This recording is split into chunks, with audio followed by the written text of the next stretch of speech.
Matiari news Hyderabad police पारां exercise inspector Javed Ahmed Memon ऐं संदसि स्टाफ के बिना जवाज़ थाणे ते जगमाल बणाए विहारण जे इल्ज़ाम हेठि कोर्ट सगुरीअ पारां DSP मंजूर लखी ऐं SHO न्यूज़ हैदराबाद शाहज़मान चांडियो मथां FIR दाख़िल करण जो हुक्मनामो जारी वाति रहे त मटियारी पुलिस ऑफिसर जावेद मेमण पंहिंजे अमले सां गॾु न्यूज़ हैदराबाद में मेहराण हाईवे ते चेकिंग करे रहियो हो।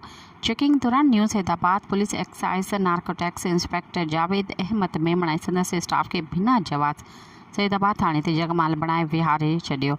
Exercise narcotics inspector Javed Memon district अदालत मटियारी में केस दाख़िल कयो। संदसि ख़िलाफ़ DSP मंजूर लखी ऐं SHO न्यूज़ हैदराबाद शाहज़मान चांडियो ते एडिशनल सेशन जज ॿिन्ही वकीलनि जा दलील ॿुधण खां पोइ मटियारी जे इंस्पेक्टर जावेद मेमण जी दरख़्वास्त ते एडिशनल सेशन जज हाला हुकुम जारी कयो। कोर्ट सगुरीअ पारां DSP मंजूर लखी ऐं SHO न्यूज़ हैदराबाद शाहज़मान चांडियो मथां FIR दाख़िल करण जो हुक्मनामो जारी कयो। कोर्ट सगुरीअ जे हुकुम पारां DSP मंजूर लखी ऐं SHO न्यूज़ हैदराबाद शाहज़मान चांडियो अदालत जे हुकुम ख़िलाफ़ हैदराबाद हाई कोर्ट में अपील कई त हाई कोर्ट केस दाख़िल करण खां रोके छॾियो आहे।